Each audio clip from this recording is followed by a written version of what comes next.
I wanted to create a safe space to have uncomfortable yet transformative conversations that move people, amplifying the voices of those who are underrepresented and who inspire positive change.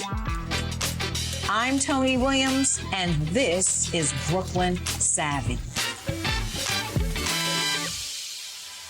Ladies, welcome to Brooklyn Savvy. I am so excited to dive into this conversation around natural hair because, you know, I got my fro on. Yes. And I want my audience to know that these women are leaders in the natural hair industry. I want to talk about the natural hair industry and the licensure process and the fact that there is a natural hair license. Diane, can you talk to us about that? What it means, how it happened? Well, it happened because we felt that we were being ignored and really positioned ourselves to have a natural hair and braiding license. Mm-hmm. And so we had to educate the state. That was number one. Mm-hmm. And then besides educating the state, then we had to be dedicated.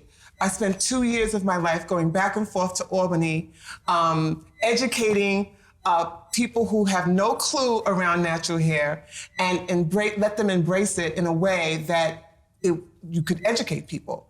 And so after I got appointed as an advisor to the state, I was also allowed to write a textbook. So we had the first textbook around natural hair and braiding. So that was just the beginning of licensure. There's so much more to it than that, but that's the real issue of it, was to let the state know that there was a need and that there was an audience and a community that was being ignored. So what does licensure do for you, though? When you were licensed, what are the benefits of that? What does it mean to be licensed? Well, first of all, to be licensed, you are certified by the state. And what comes with that is that you have the education and the knowledge of texture, hair care, sanitation, sanitizing, and salon etiquettes. I mean, all of that is not taught to just anyone who's just braiding or locking or twisting. They would have to seek that on their own. And as we know, it's all a gift that we all have. Most of us are styling and twisting and braiding from childhood on our porch with our sisters and our mothers and so on and so forth. So we all can have the gift if we have the practice. But to take it to the art and the science of licensure and natural hair is another level. Now, Stefani, I want to talk to you about this because I'm hearing that this is in jeopardy, so to speak, that this licensure is now in jeopardy.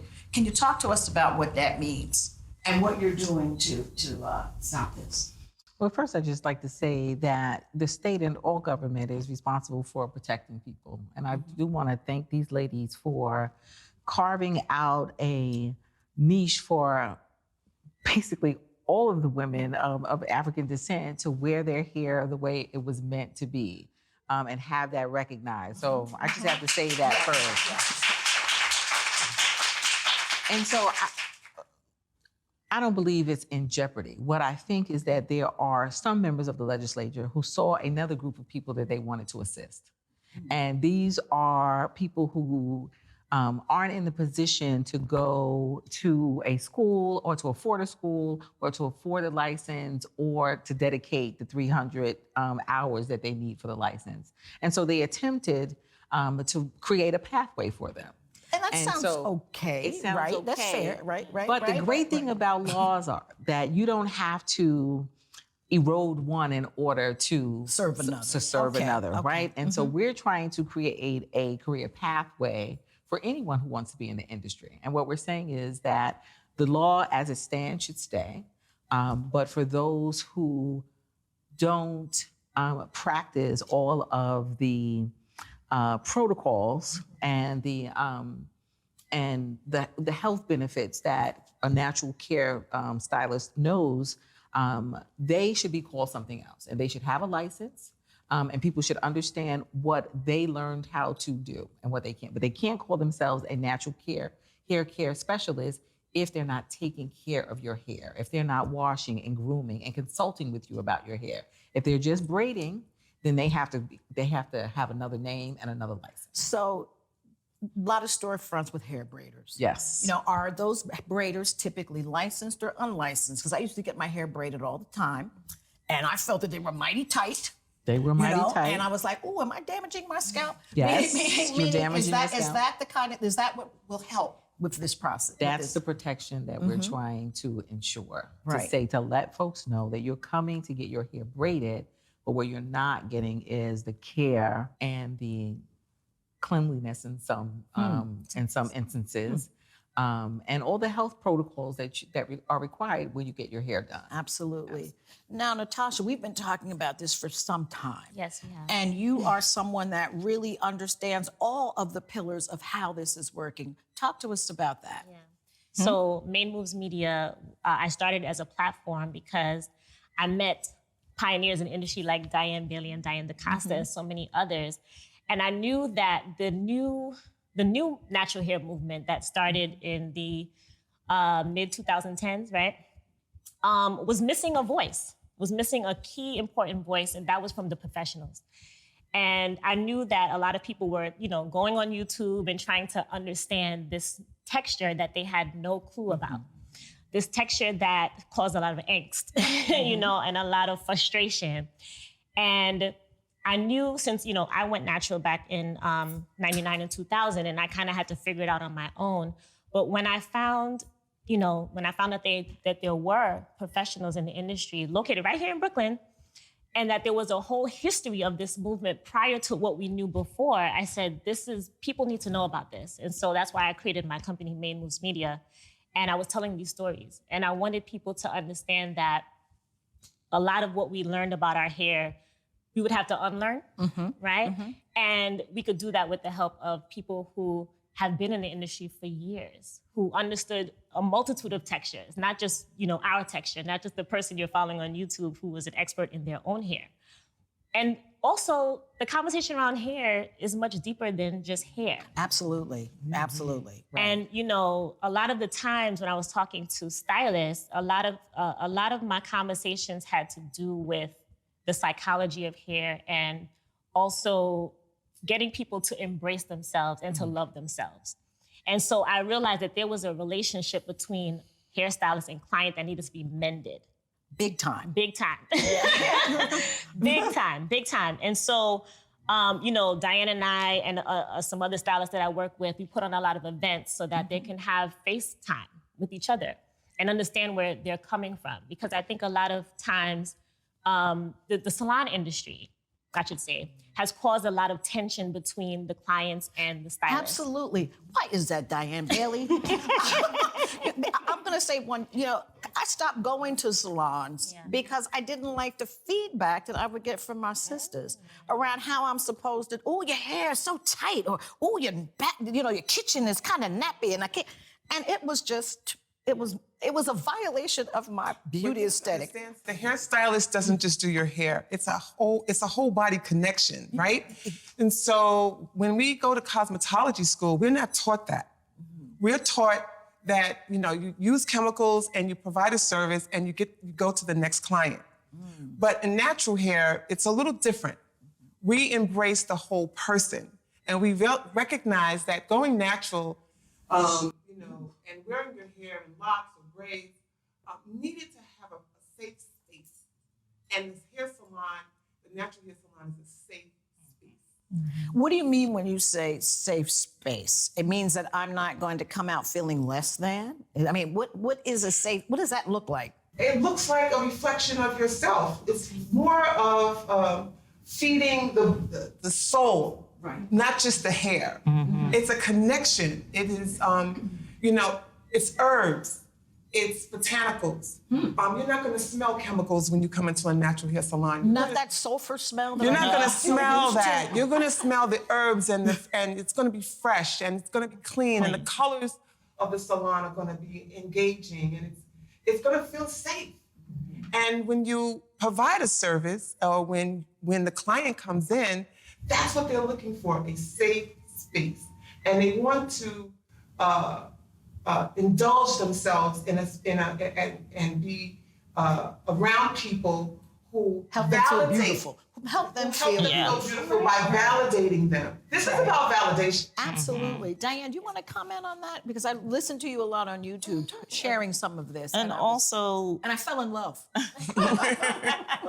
embracing your own natural beauty from within. You know, it's a space where you get full consultation. We hear the emotions of going natural from the relaxer, the transition, and all the stories of what happened and why, and so on and so forth. So we're embracing that. We're encouraging your love for yourself and your natural hair, whatever texture it is, you know, if it's tight and coily or if it's even wavy and you want it to be something else.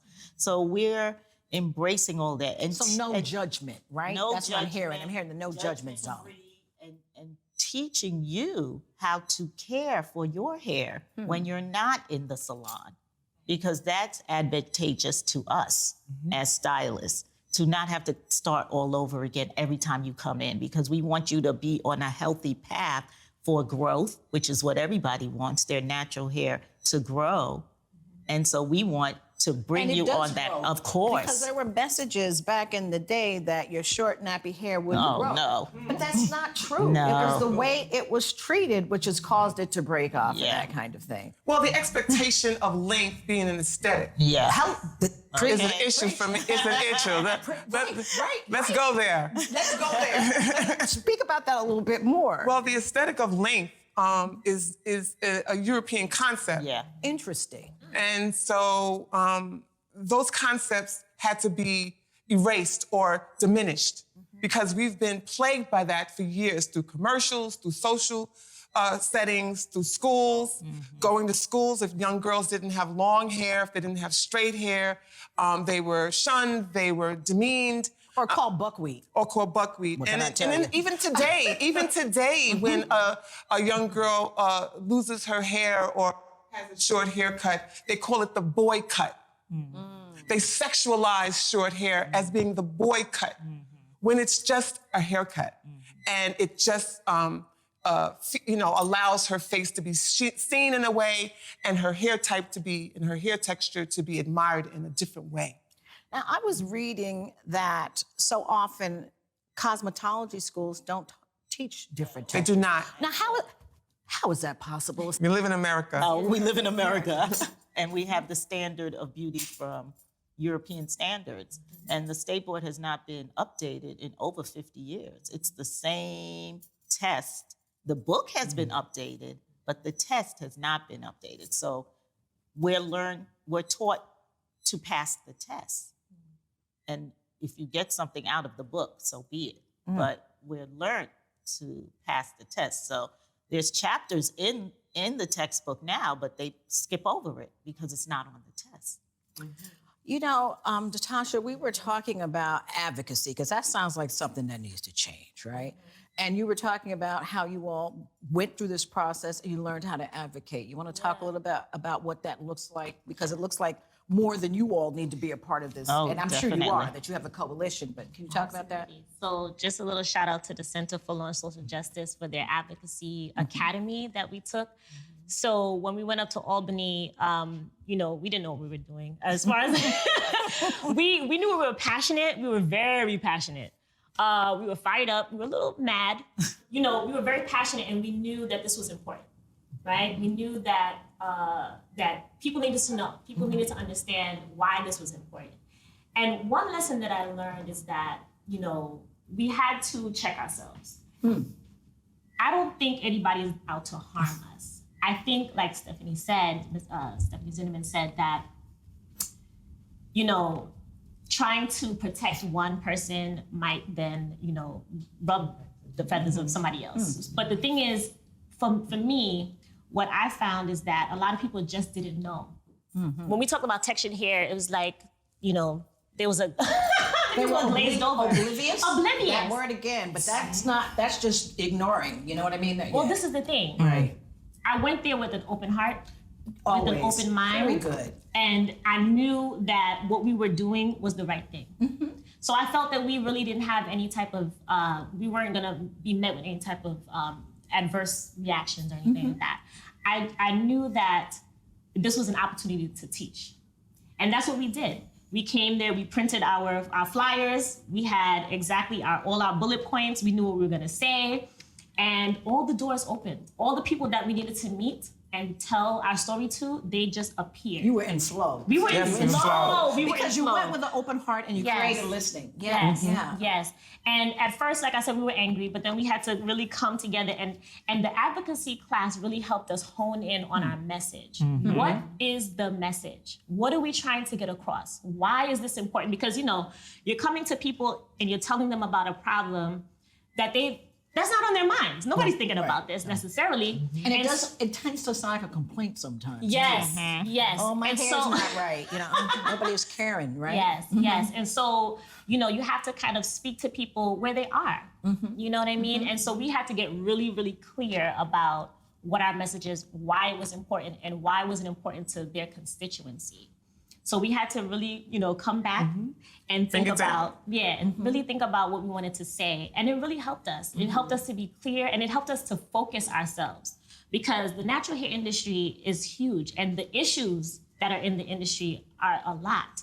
And we can't tackle them all at once, but we thought about what is the first thing. And the first thing is to strengthen the natural hairstyling license that we have already on the books. You talked about soul and heart, and that when it comes to natural hair, how do you reach people? What is it that you're saying? How are you lifting them up?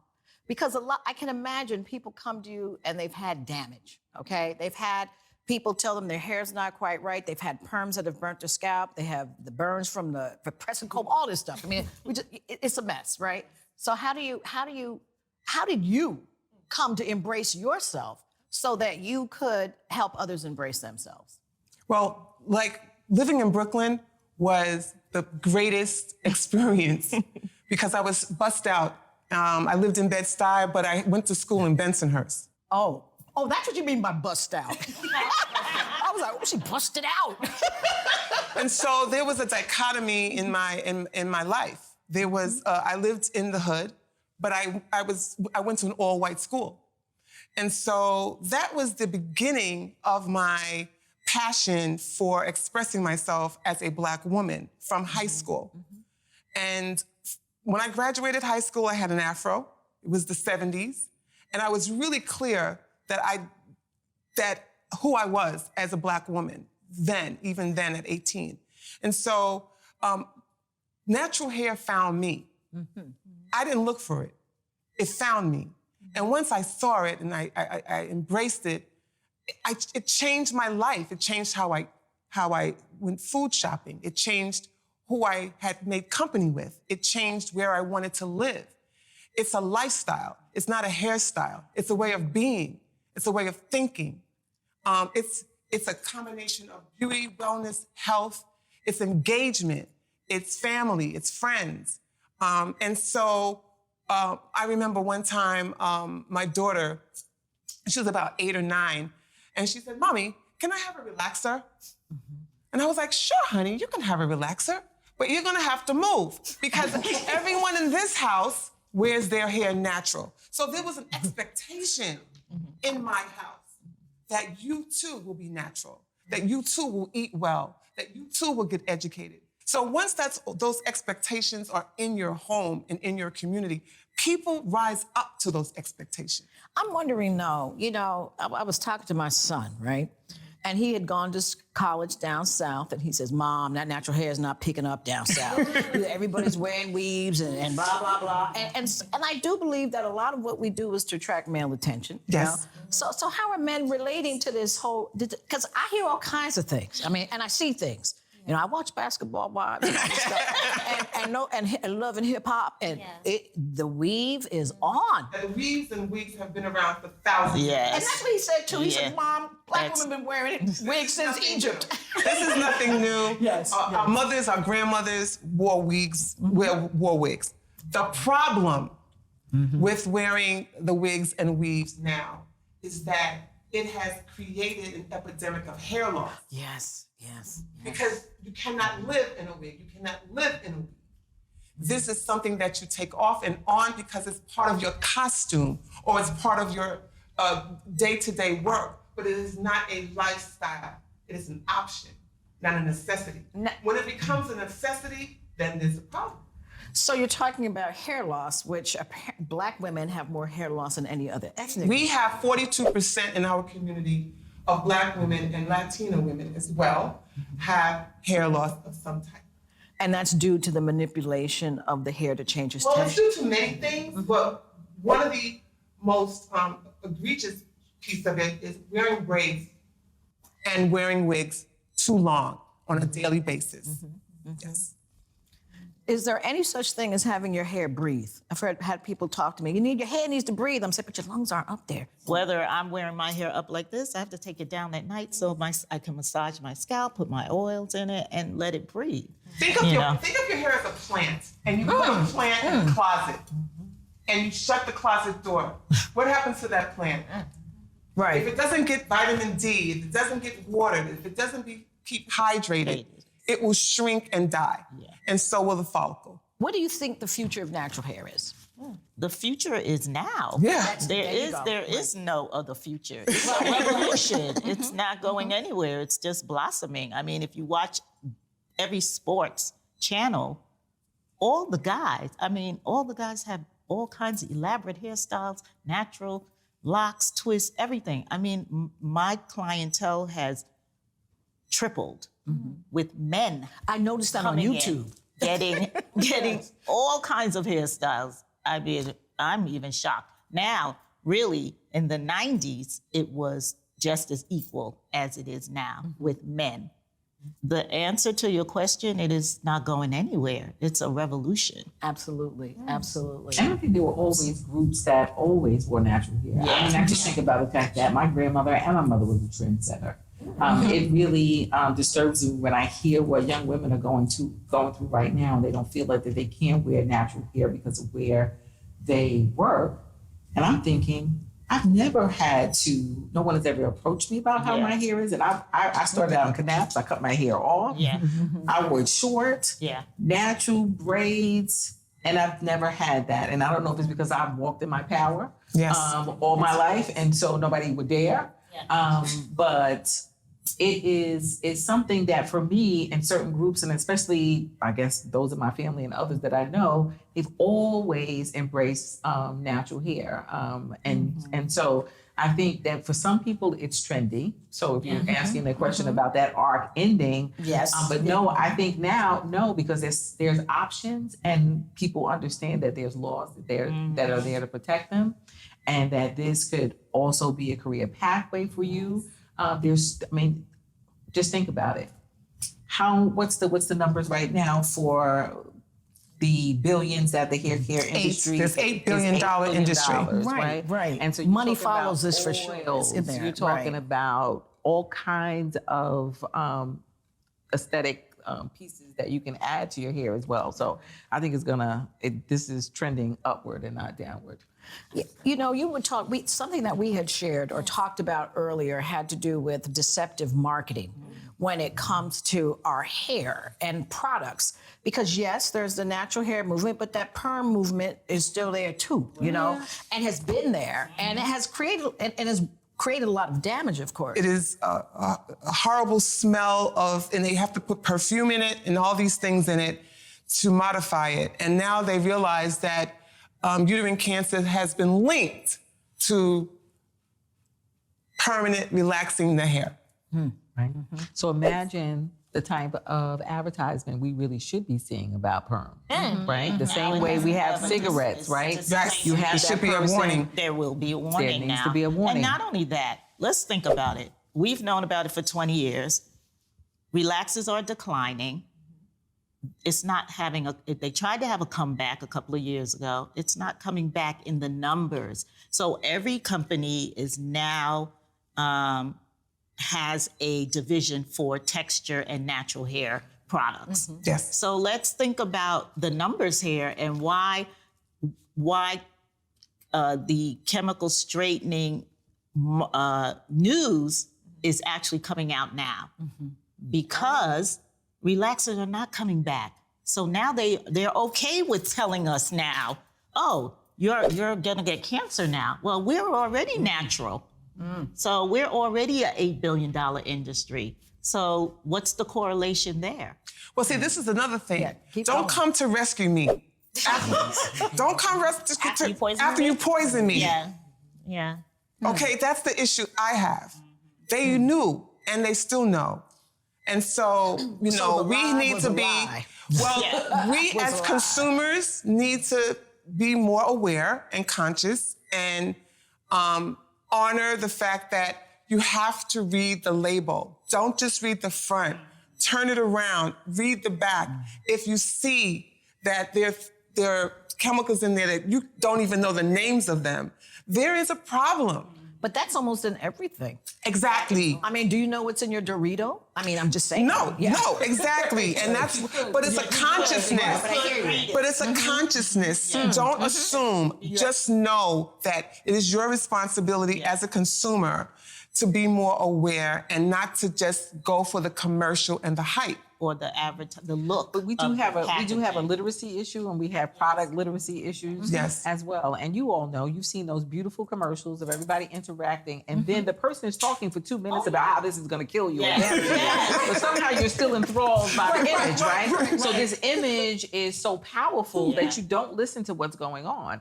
And so, you know, we've got to be as intentional about the way that we communicate with people around products and how you take care of yourself. Absolutely. Well, I want to just thank each of you for the work that you are doing in the work that you've done, the work you're doing now, and the work that you'll be doing in the future in this natural hair movement. Yes. So thank you so much. And we will see you next time on Brooklyn Savvy.